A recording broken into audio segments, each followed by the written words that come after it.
전능하사 천지를 만드신 하나님 아버지를 내가 믿사오며 그의 아들 우리 주 예수 그리스도를 믿사오니 이런 성령으로 잉태하사 동정녀 마리에게 나시고 본디오 빌라도에게 고난을 받으사 십자가에 못 박혀 죽으시고 장사한 지 사흘 만에 죽은 자 가운데서 다시 살아나시며 하늘에 오르사 전능하신 하나님 우편에 앉아 계시다가 저리로서 산 자와 죽은 자를 심판하려 오시리라.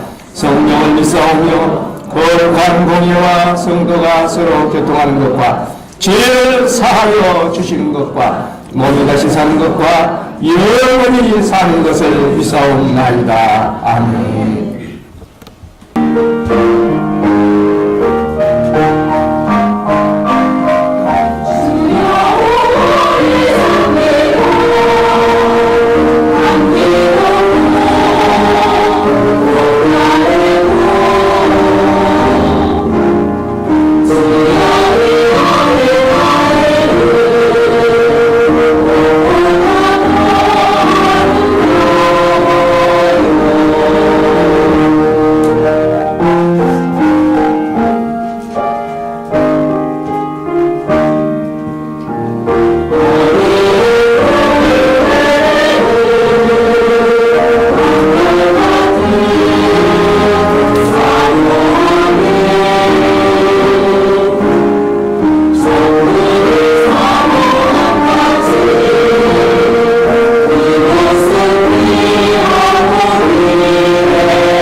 복입니다. 여러분 한 분 한 분이 겸손해져서 하나님으로부터 복을 받을 수 있기를 바랍니다. 스웨덴에서 있었던 일인데 미국 한 미군 병사가 스웨덴에서 버스를 타고 가면서 옆 사람들과 이야기를 했습니다. 이 미군 병사가 우리나라는 참 민주주의 국가고 또 겸손한 국가다. 대통령도 너무 겸손하다. 그러면서 자랑을 했어요. 우리 대통령을 만나려고 하면 백악관에 가는데 대통령이 겸손해서 누구에게나 어떤 시민에게나 만나서 모든 일을 들어주고 상의해주고 부탁할 때 잘 들어준다. 이 정도로 겸손한 대통령이 우리 미국의 대통령이다. 그렇게 이야기를 했습니다. 그러니까 그 스웨덴에 사는 그 시민 가운데 한 분이 그 미군 병사에게 말했어요. 그렇습니까? 스웨덴에는 왕이 있는데 그 왕은 평민들과 함께 버스를 타고 다니면서 대화도 하고 여러 가지 세상 돌아가는 이야기를 듣고 또 그것을 국정에 반영합니다. 국왕이 시내버스를 타고 시민들과 평범하게 대화하며 지낸다는 겁니다. 그리고 조금 후에 그 사람이 버스에서 내렸습니다. 내리고 나니까 그 옆에 있던 버스 다른 시민이 그 미군 병사에게 말했어요. 그 내린 분이 누군 줄 아냐고. 그 방금 내리신 분이 바로 구스타프 아돌프 6세 스웨덴 국왕입니다. 그때서야 미군 병사가 부끄러졌어요. 국왕의 시인의 버스를 타고 평범하게 다닐 정도로 겸손함을 지녔다는 거지요. 사람이 겸손하면 내려갈 것 같아도 올라갑니다. 오늘 성경에도 하나님은 교만한 자를 대적하시고 겸손한 자에게 은혜를 주신다고 말씀했습니다. 우리 예수님께서도 겸손의 표본이 되십니다. 예수님은 자기 자신을 낮추셨어요. 원래 예수님은 하나님의 아들이시고 영광스러운 하나님의 보좌에 계셨어요. 그런데 우리 인간을 구원하시기 위해서 이 땅에 사람의 몸을 입고 내려오셨어요. 그것을 요한복음 1장 16절에 말씀이 육신이 되어 우리 가운데 거하심에 우리가 그 영광을 보니 은혜와 진리가 충만하더라 그랬어요. 말씀이신 하나님이 육신의 몸을 입고 인간이 되셔서 인간의 모든 죄악을 담당하시기 위해서 죄인의 대표로 이 세상에 내려오셨어요. 낮아지셨어요. 뿐만 아니라 빌립보서 2장에 말한 그대로 하면 아버지와 똑같은 영광과 권능이 있었지만 인간의 죄를 대속하기 위해서 십자가에서 우리의 죄를 담당하시고 죄인의 대표로 죽으셨다. 그리고 무덤에까지 내려갔다고 말씀해요. 그런데 예수님께서 그렇게 낮아지시고 겸손해서 내려갔는데도 하나님은 그를 다시 살리시고 높이셔서 하늘에 있는 자들과 땅에 있는 자들과 땅 아래에 있는 자들로 하여금 모든 무릎을 꿇도록 높이 세워주셨다고 말씀하고 있어요. 겸손이라고 하는 것은 하나님 앞에서 자신을 낮추는 것입니다. 또 사람들 앞에서 자신을 낮추고 남을 나보다 낮게 여기고 존경하는 것입니다. 그러니까 하나님을 경외하면서 사람을 나보다 낮게 여기고 존경하는 이것이 겸손이라는 거죠. 이런 겸손이 되어지지 않았을 때는 좌충우돌하게 되는 것입니다. 부딪히는 것이 많아요. 가정적으로, 직장에서, 또 마을에서 어느 곳든지 겸손하지 않으면 부딪히는 것이 많습니다. 그러므로 우리는 하나님 앞에서나 사람 앞에서 겸손해야 합니다. 겸손해야 할 줄 알면서도 겸손이 잘 안 되는데 문제가 있어요. 그러면 어떻게 해야 겸손해지는가? 첫 번째로는 예수님은 본받고 배워야 한다는 것입니다. 마태복음 11장 28절에서부터 30절에 보면 수고하고 무거운 짐진 자들아 다 내게로 오라. 내가 너희를 편히 쉬게 하리라. 나는 마음이 온유하고 겸손하니 내게 와 배우라. 그렇게 말씀하고 있어요. 예수님은 마음이 겸손하고 온유함으로 내게 와서 배우라는 것입니다. 예수님은 하나님 앞에 온유하고 겸손하셨어요. 그래서 하나님이 무슨 말씀하시면 예 했지 아니라 한 적이 없었어요. 온유하지 못하면 겸손하지 못합니다.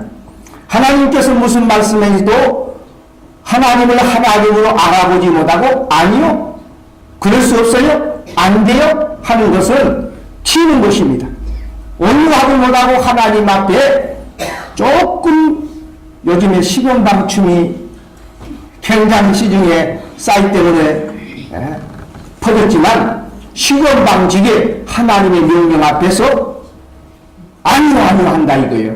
이것은 온유한 것이 아니고 겸손한 것이 아니에요. 하나님 앞에 겸손하면 하나님이 무슨 말씀하시든 간에 아브라함처럼 갈대아 우리를 떠나라, 이삭을 바치라, 제단을 쌓으라, 사랑하라, 감사하라, 늘 하면서 하나님의 말씀을 온유함으로 받아들이고 겸손함으로 수용해야 한다는 것입니다. 예수님은 꼭 그렇게 사셨어요. 십자가를 지라 자기 자신은 십자가가 얼마나 고통스럽고 험한 것인지 알기에 지고 싶은 마음이 없어도 예수님은 하나님이 말씀하셨기 때문에 인류를 구원하고 속지 않은 길이 이 길밖에 없다고 하면 하겠습니다. 그리고 십자가를 지신 줄 믿습니다. 예수님이 온유하고 겸손한 것처럼 우리도 예수님의 제자가 되기를 원한다면 예수님께 왔기 때문에 예수님의 말씀을 배우고 예수님의 행위를 배우고 예수님처럼 온유하고 겸손한 그리스도인이 되어야 될 줄 믿습니다. 예수님이 온유하고 겸손했듯이 우리도 그렇게 하면 우리 마음에 평안을 얻습니다. 쉼을 얻습니다. 우리 짐이 가벼워져요. 하나님은 겸손하고 온유한 사람에게 평안을 주시고 기쁨을 주시고 마음의 가벼움을 주십니다.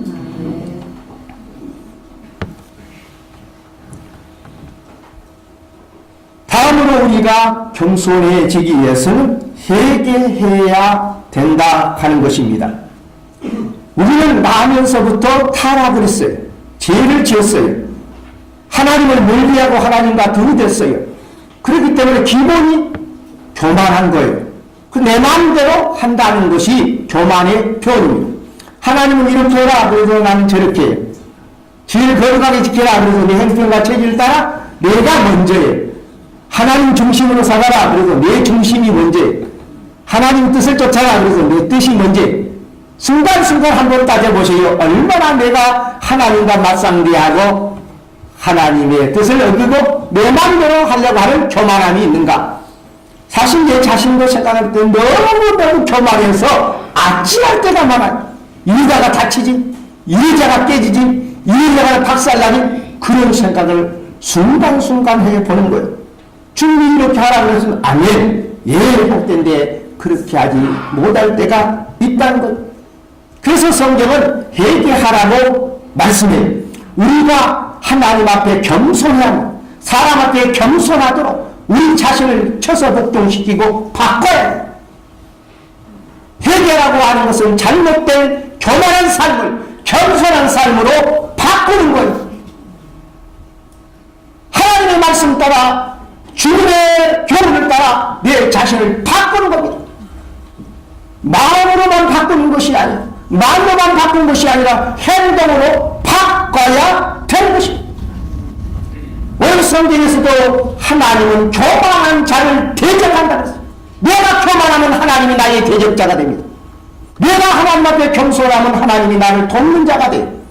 둘 중의 선택은 내가 해야 하는데 내가 바꿔서 겸손해지면 하나님의 은혜와 하나님의 도움과 하나님의 인도가 있어요.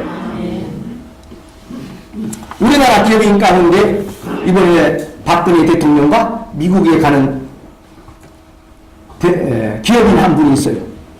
여러분 가운데 한 분인 삼성의 이건희 씨입니다.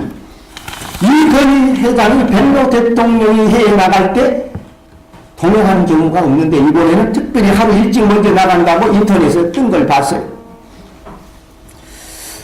그분이 삼성이 세계 초 1, 2그룹으로 등장하기까지는 그의 단어 한마디가 중요한 것입니다. 바꾸라는 것입니다. 바꾸라. 모든 것을 바꾸라. 마누라를 빼놓고는 모든 것을 바꿔. 시간 개념도, 시간 사용하는 것도, 사고도 모든 걸 바꿔야 살아남을 수 있고, 지구촌 세계에서 1등하지 않으면 살아남을 수가 없으니 바꿔라는 것이. 이 바꿔라고 하는 말은 안일한 태도에서 내 자신을 변화시키겠다는 거예요. 나태한 태도를 변화시키겠다는 거예요. 안일한 가운데서 긴장하면서 뭔가 새로움을 창조하겠다는 거예요. 이제는 됐다. 성공이 있으면 됐다. 이렇게 자만하는 가운데 기업들이 하나하나 무너졌다는 거 아닙니까? 핀란드의 기업 가운데 노키아라고 하는 기업이 있어요. 2007년도에 핀란드에서 이 글로벌 휴대폰 노키아가 시장 점유율이 50%가 넘었다고 해요. 2006년도 2006년도 핀란드 정부 예산 가운데 GDP의 4분의 1을 이 노키아라고 하는 휴대폰 회사가 다 차지했다고. 그런데 2007년도부터 이 회사가 자망을 하기 시작하니까 회사가 곤두발치기 시작하고 애플이나 삼성이 따라오는 가운데 뒤처져 가지고 1조 4천억이라고 하는 적자를 내게 되고 국제신용사로부터 신용투자 부적격이라고 하는 불명예를 갖게 됐다. 그리고 6만 명의 근로자를 감축하는 수모를 당했다고 하는 거예요. 그 이유가 뭐냐? 바로 자만, 스스로 교만했다는 거예요. 이제 누가 우리 기업을 당할 수가 있겠느냐? 누가 우리를 따라올 수가 있겠느냐? 이런 자만 속에 빠져서 그랬다는 거예요. 그런 반면에 삼성, 이건희는 다 바꿔라, 혁신해라, 변화해라. 기업도 이렇게 바꾸는데 우리의 영혼이 하나님 앞에 겸손하게 바꾸지 않으면, 회개하지 않으면 하나님은 우리의 대적자가 되고 우리는 교만한 자로 살아남을 수가 없는 것입니다. 하나님의 능하신 손 아래서 겸손하라고 오늘 성경 6절에 말씀해요. 그렇게 겸손하면 때가 되면 하나님께서 너희를 높여 주시겠다고 말씀하는 것입니다. 그러면 우리는 우리 자신이 무엇 잘못되어 있는가? 무엇이 부족한가? 무엇이 잘못된 습관인가? 무엇이 잘못된 이런 습관인가? 바꿔! 어떤 사람은 인사하는 것도 욕으로 인사하는 사람이 있어요. 대단히 잘못된 언어 태도죠. 어떤 사람은 꼭 때리면서 이야기하는 사람이 꼭 때리면서.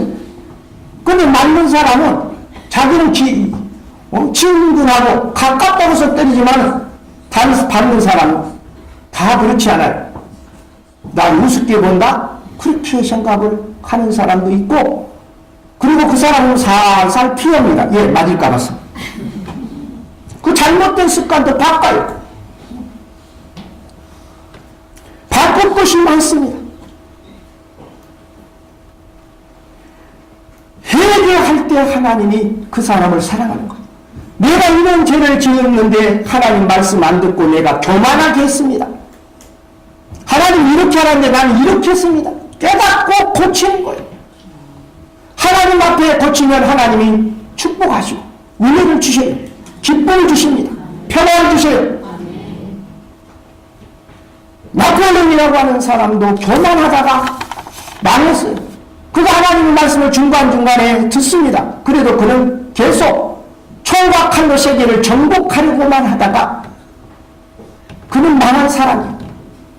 그는 뭐든지 좀 잘되고 우쭐하고, 그리고 세계를 정복해 나가니까 하는 말이 나의 사기는 불가능이 없다. 그런 말까지 해요. 정말로 나폴레옹 황제의 사전에 불가능이 없습니까? 아니죠. 그럼 여태의 전투에서 져서 엘바섬으로 귀양 왔어요. 이해 불가능이 없는 사람이 귀양 와서 수모를 당합니다. 그리고 자기가 다시금 용기를 내서 빠져나와가지고 군사를 모아서 다시 전쟁을 했어요. 그냥 떨어졌어요. 그의 사계는 불가능이 없으니까 다시 세인트 헬레나 섬에 와서 죽을 때까지 그의 꿈을 이루지 못하고 그가 늦게야 깨달은 것이 있어요. 그가 하는 말이 나는 총과 칼로 세계를 정복하려 했지만 실패했다. 그러나 지금도 예수 그리스도는 세상을 사랑으로 정복하고 있다. 그걸 깨달았어요. 사람이 교만하면 항상 망하는 거예요. 성경에도 사울이라고 하는 사람이 처음에는 겸손했습니다. 사람들이 왕으로 추대하려고 해도 그런 도망다녔어요. 나는 왕감이 아니다. 왕으로서 자격이 없다. 왕이 될 만한 인품도 없다. 도망다녔어요. 그러나 하나님이 사람들의 마음을 더 감동해서 그 겸손한 사울을 왕으로 올렸어요. 오늘 성경이 말한 대로 하나님은 겸손한 자를 축복하시고 은혜를 주시는 거예요. 그런데 이 사람이 왕이 된 다음에는 교만해졌어요. 하나님 말씀에도 한 귀로 듣고 한 귀로 흘러버렸어요. 자기 마음대로 했어요. 하나님의 제사장이 사무엘만 드리는 번제를 자기가 왕이라고 해서 교만해갖고 마음대로 드리려고 하다가 책망을 받았어요. 할 것이 있고 안 할 것이 있는데 교만해지니까 왕이면 다 하지. 내가 못할 건 뭐 있어? 그러다 보니까 하나님의 말씀도 무시하고 사람도 무시하는 가운데 교만해지고, 그리고 하나님의 말씀을 인해서 다윗을 죽이려고 미움으로 살아가지 않고 살다가 그 어려움을 당해요. 그리고 하나님은 그에게 자비를 베풀어서 전쟁할 때 승리하도록 해주셨어요. 승리할 때 이방의 더러운 우상 것들은 다 죽이라 그랬는데 살찐 소와 말들을 하나님의 명령을 어기고 죽이지를 않았어요. 사무엘이 와서 왜 죽이지 않았느냐? 저 소소리, 말소리, 저 울음소리가 뭐냐? 그러니까 그는 변명을 했어요. 그리고 그 변명 뒤에는 거짓말이 있었어요. 그가 하나님의 명령을 어기고 아깝고 좋은 것이라서 자기가 가지려고 했는데 이것은 하나님께 제사하기 위해서 숨겨뒀습니다. 남겨뒀습니다. 거짓말했어요. 하나님의 말씀이 들리면 겸손하게 회개하고 내가 잘못했습니다. 다시는 그러지 않겠습니다. 그렇게 했더라면 얼마나 좋겠어요. 그러나 사울은 그러지 않았어요. 얼굴이 뻔뻔하고 하나님 앞에서 거짓말하고 사무엘 선지자 앞에서 거짓말하고 변명하면서 교만한 이치에서 떠나지 않았어요. 바꾸지 않았어요. 그래서 하나님이 결국은 내가 너를 버리겠다. 그래서 하나님 버렸어요. 버리니까 악령이 들어왔어요. 악령이 들어오니까 그가 너무 결코 외롭고 잠이 안 오고 고통스러웠어요. 하나님이 함께하면 평안함이 있고 단잠을 자고 하나님이 함께하면 은혜가 있는데 이제 은혜도 떠나고 평안함도 떠나고 단잠도 없이 얼마나 힘들겠어요. 귀신이 와서 괴롭히는 거예요. 그럴 때 다윗이 와서 하나님을 찬양하고 노래하니까 귀신이 떠났다. 성경이 그렇게 말하고 있어요. 그렇다면 하나님 앞에 무릎 꿇고 회개하고 돌아가는데 그는 바꾸지 않았어. 회개하지 않았어. 결국은 전쟁터에 가서 자기뿐만 아니라 자기가 아들과 함께 온 이스라엘 병상들이 블레셋 군사들에게 죽고 마는 비참한 종말을 보게 되는 것입니다. 하나님은 교만한 자를 대적하시기 때문에 우리는 절대로 교만할 것이 아니에요. 예수 안 믿는 사람까지 하나님 믿으라 그러면 내 주먹을 믿으라. 교만합니다. 그 교만한 사람도 얼마 못 가요. 차를 타고 가다가 안전벨트를 안 했더니 뒤에서 차를 탁 담으니까 손이 다쳤어요. 손이 다치니까 기부스를 해요. 기부스를 하니까 다른 사람이 조금만 건드려서 아야야 아야야. 그가 교만한 말이 뭐예요? 하나님 믿으면 내 주먹을 믿으라. 이 주먹을 믿을 수 있어요? 교통사고 당해 기부스해갖고 조금만 흔들려도 아픈데 자기도 어떻게 할 수 없는 그런 연약한 존재가 교만하게 하나님 앞에 서면 망하는 겁니다. 일본도 교만하다가 망한 거예요.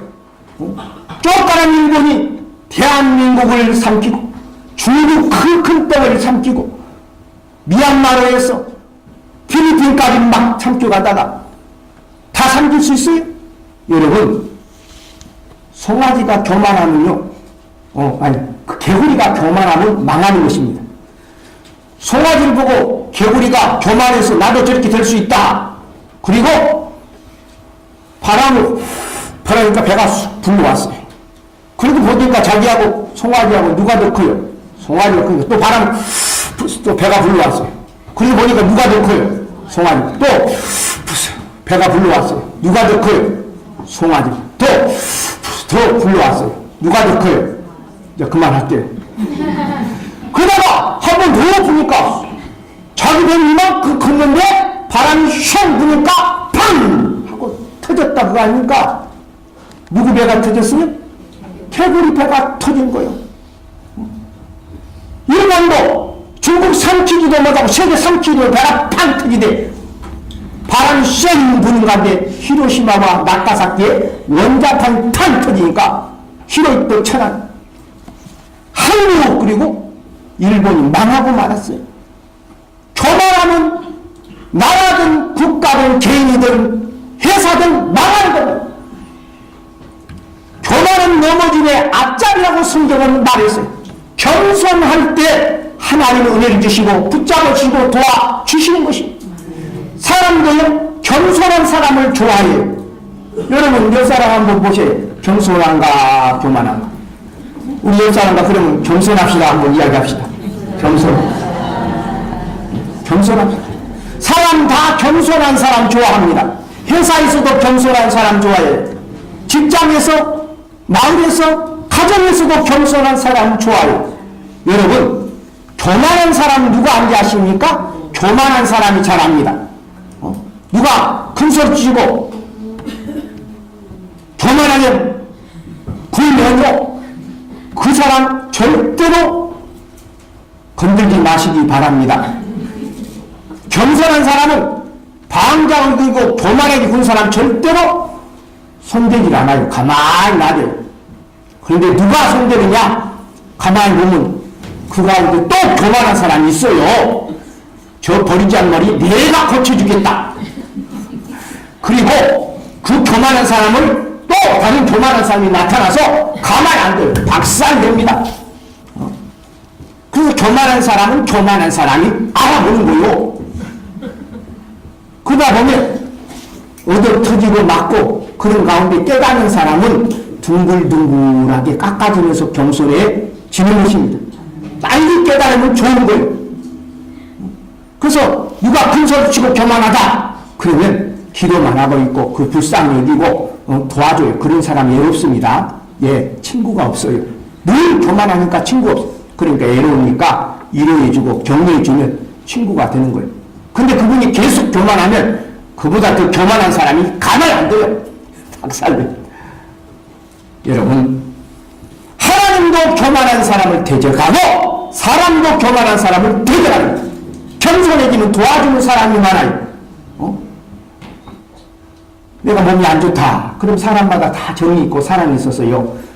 약을 갖다 줘. 오늘 이영조가 조금 배가 아프다 그러니까 이 사람 저 사람이 와서 도와주고 또 나도 기도해주고 그럽니다.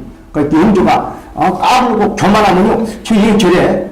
얘 뭐 잘못 먹었나? 얘 저래. 이런데 사람이 좀 아프다면 그 부부싸움 할 때요. 막 들어갔다가도 안 되겠다 그러면 아픈 척해요. 그리고 겸손해지면 부부싸움 끝납니다. 끝나. 친구하고도 막 이렇게 하다가도 갑자기 하고 끝나면 이 갑자기 그 사람도 불쌍히 여기고 친구하는 사람도 달라져요. 겸손은 범사에 유일한 겁니다. 하나님은 교만한 자를 대적하시고 사람도 교만한 자를 못 봐줘요. 근데 하나님은 겸손한 자에게 은혜를 주신다 그랬어요. 다윗이라고 하는 사람은 겸손했어요. 그가 목동 출신입니다. 농부 출신이에요. 가문이 별도 없어요. 그러나 하나님을 잘 믿고 하나님을 경외하고 겸손했어요. 겸손하니까 하나님께서 성령을 충만케 하시고 능력을 줘서 골리앗이라고 하는 불에서 장수하고 싸우도록 했어요. 근데 누가 이기느냐? 하나님과 함께 하심으로 골리앗 장군을 물리친 줄 믿습니다. 그 골리앗 장군을 물리치고 임금님의 사위가 되고 그랬어요. 그리고 더 나가서 사울 왕이 죽은 다음에 다윗이 왕이 됐어요. 왕이 됐으면 교만해야 되지 않아요? 그러나 그는 겸손하게 하나님을 경외하고 말씀을 묵상하고 기도하면서 하나님이 도와주옵소서.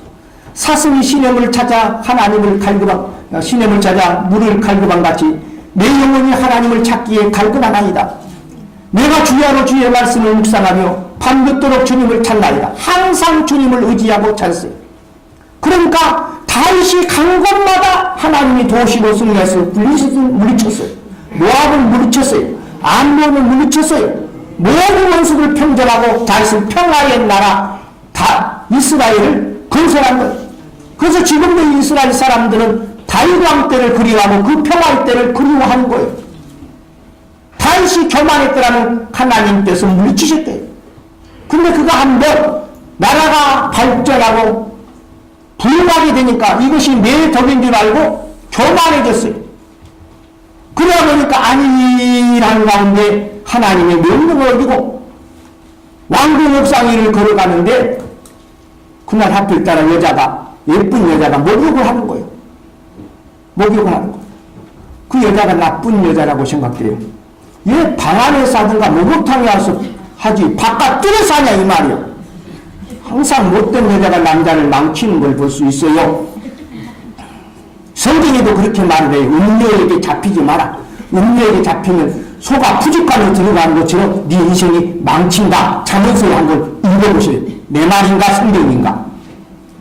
근데 다윗 왕이 하나님의 말씀을 쫓아 요셉처럼 가늠하지 말라 그랬으면 안 해야 되는데 그 여자를 여봐라. 아무나 몰래 지도서도 모르게 내 방으로 데려와라. 그리고 일을 시작에 딱 끝내버렸어요. 그런데 뒤에 한 몇 개월, 3개월 지나니까 배가 이만큼 불러오니까 여자가 겁이 났어요. 임신했거든요. 자기 남편은 우리야 장군인데 전쟁터에 가서 이스라엘 싸우고 있을 때 자기가 다윗에게 유혹을 했는지 유혹을 받았는지 모르지만 마침 잠을 자고 아이를 갖게 된 거예요. 그 당시에 남편이 없이 간통해서 얘기를 가지면요 어떻게 된지 아세요? 돌로 치는 거예요. 남편이 돌 하나 던지면 온 이스라엘 사람 돌 쳐서 간통한 여인은 죽여요. 남자는 어디 갔을까요? 혼자 간통할 수 있어요? 없어요. 남자는 다른 짓을 잘하니까 빨리 도망가서 못 잡고 여자만 잡는 거예요. 물론 걸릴 수도 있죠. 근데 다윗이 교만하니까 하나님의 말씀을 어기고 하나님을 두려워하지 않고 순간적으로 범죄했어. 그래서 우리야 장군을 전쟁터에서 불러와요. 완전 범죄를 하기 위해서 사람이 죄를 지으면요 회개하면 좋은데 숨겨요. 그래서 우리야 장군을 데려와서 오늘 밤에 너희 집에 가서 자라 그랬어요. 그럼 자고 나면 얘기 나면 누구 얘기예요? 예? 우리야 얘기야. 실상은 누구 얘기인데? 다윗 얘기인데. 그렇게 하려고 하는데 이 우리야라는 장군이 얼마나 우직하고 충성스럽든지 내 제장군 요압 장군과 내 병사들은 전쟁터에서 싸움을 싸고 있는데 나 혼자만 발을 씻고 맛있게 먹고 부인만 잘 수가 있느냐? 왕이시여 나는 그렇게 할 수가 없습니다. 그러니까 다윗은 속이 탄 거예요. 제발 들어가서 잠을 잤으면 좋겠고 맛있게 먹고 잠 잤으면 좋겠는데 안 가면 이거 참. 그래서 이 사람 저 사람 보내서 가서 제발 자라 그래도 끝까지 고집불통인 사람은 꺾을 수가 없어요. 끝까지 안 자는 거예요. 그래 우리가 내 말 안 들어 다윗이 은은한 숨을 죽고 이 우직한 우리야가 그 다음날 전쟁터에 갈 때 편지를 써줍니다. 요압 대장군에게 요압 장군아 들어라. 이 우리야를 전쟁터에 가장 심한 전쟁터에 보내서 죽게 하라. 그러면 내가 너에게 상을 주겠다. 그리고 그걸 써가지고 우리야 장군에게 두두두두 말아서 준 거예요. 그리고 우리야 장군이 가다가 좀 펴보면 좋겠는데 얼마나 무지하고 그러든지 펴보지 않고 우리야 장군에게 준 거예요. 우리야 장군이 딱 펴더니 읽고 나는데 알았어. 그리고 그걸 실행해서 우리야 장군을 가장 최전방 전쟁 때 보내가지고 한참 싸울 때 모압 장군이 군사를 싹 빼버려요. 그리고 우리야 장군이 싸우다 거기서 장렬하게 전사하고 죽습니다. 이제는 완전 번제로 끝나는 거예요. 이제 우리야 장군이 죽었으니까 뭘 해야 돼요? 다윗이 이렇게 충성스러운 장군, 정치인들은 굉장히 모락이 크고 지혜가 많아서 우리야 장군을 근사하게 장례식을 치러주는 거예요. 이렇게 충성스럽게 장렬하게 장사했다. 그리고 싹 덮은 다음에 이제 우리야 장군의 아내 바세바는 뭘 됐어요? 과부가 됐어요. 과부는 데려와도 괜찮은 거예요. 그래서 우리야 장군 죽이고 데려왔어요. 그리고 시대가 되니까 얘기가 났는데 하나님은 이걸 알아요 몰라요? 이렇게 방장하게 교만하게 하나님이 분명히 보고 있는데 하나님 안 보고 저는 양하고 눈 가는 일이 다 있을 양하여 하나님께서 선지자를 보내요. 선지자가 이야기를 합니다. 왕이시여 양을 여러 마리 가지고 있는 부자가 있었는데 자기 집에 손님이 왔습니다. 손님이 왔는데 그 손님에게 대접할 때 자기는 많은 양들 중에 잡지 않냐고 옆집에 양 한 마리를 가지고 귀하게 여기고 전 재산인 그 사람 힘없는 가난한 농부의 양을 뺏어다가 음식을 해서 그 손님을 대접했습니다. 이런 사람은 어떻게 하면 좋습니까? 그러니까 왕이 이런 못된 놈 그런 사람 당장 죽여야지. 그렇게 자기 많은 양들을 갖고 있으면 그거 하나 가 잡아주면 되지. 하나밖에 없는 양을 갖다가 잡아다가 힘이 없다가 뺏어서 대접하다니 당장에 죽이려니까. 그러니까 이 선지자가 왕이시여 바로 당신이 그런 사람입니다. 당신은 왕비 후궁 첩정이 많은데 하나밖에 없는 우리 아이의 아내를 당신이 빼내다가 갔으니 당신이 그런 사람입니까? 그러니까 다윗이 교만하다면요 칼을 싹 빼서 목을 싹 쳐볼 수가 있는데 다윗은 내가 하나님 앞에 선지자 앞에 죄를 지었구나 무릎을 팍 꿇습니다. 내가 하나님 앞에 죄를 범죄하였나이다. 무릎 꿇고 울기 시작하는데 침상 썩도록 울면서 회개했다.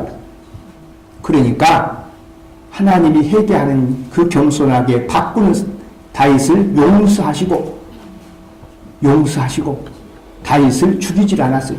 전쟁터에 죽이지 않고 끝까지 왕위를 붙어있게 하고 다윗은 일평생 주님이 나를 용서하신 걸 알고 겸손하게 살았다. 성경에 말씀하고 있어요. 여러분 하나님은 교만한 자를 대적하십니다. 겸손한 자가 하나님의 은혜를 받아요. 그러므로 우리가 겸손하게 되기 위해서는 회개해야 되는 것입니다. 회개할 때 하나님은 은혜를 베풀어 주세요. 끝으로 겸손하기 위해서는 말씀에 순종해야 돼요. 여러분과 제가 말씀에 순종함으로 겸손한 자가 될 수 있기를 바랍니다. 성경에 잠언 24장 4절에 이렇게 말하여 겸손과 여호와를 경외하는 재물과 영광과 생명을 얻는다 그랬어요. 무슨 말입니까? 하나님 앞에서 겸손하고 경외하면 하나님이 재물을 주신다는 겁니다. 수치가 아니라 영광을 주신다는 것입니다. 사망이 아니라 생명을 주신다고 약속했어요. 이 하나님의 말씀을 믿습니까? 믿으시면 이 말씀 따라 하나님 앞에 겸손하고 하나님을 경외하는 가운데 재물이 날아가지 아니하고 영광이 날아가지 아니하고 생명이 뺏기지 아니하고 재물과 영광과 생명을 얻는 겸손한 다윗과 같은 믿음의 사람들이 다 될 수 있기를 주의 이름으로 축원합니다.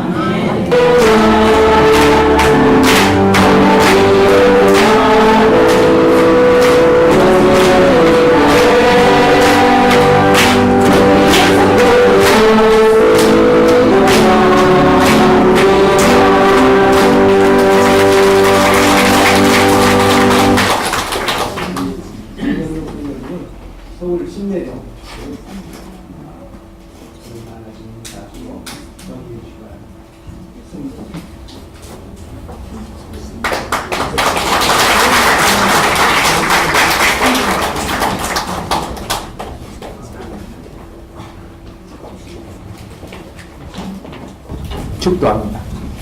이제는 우리 구주 예수 그리스도의 무한하신 은혜와 우리 하나님 아버지의 높고 크신 사랑과 성령님의 감동 감화 교제 교통하심이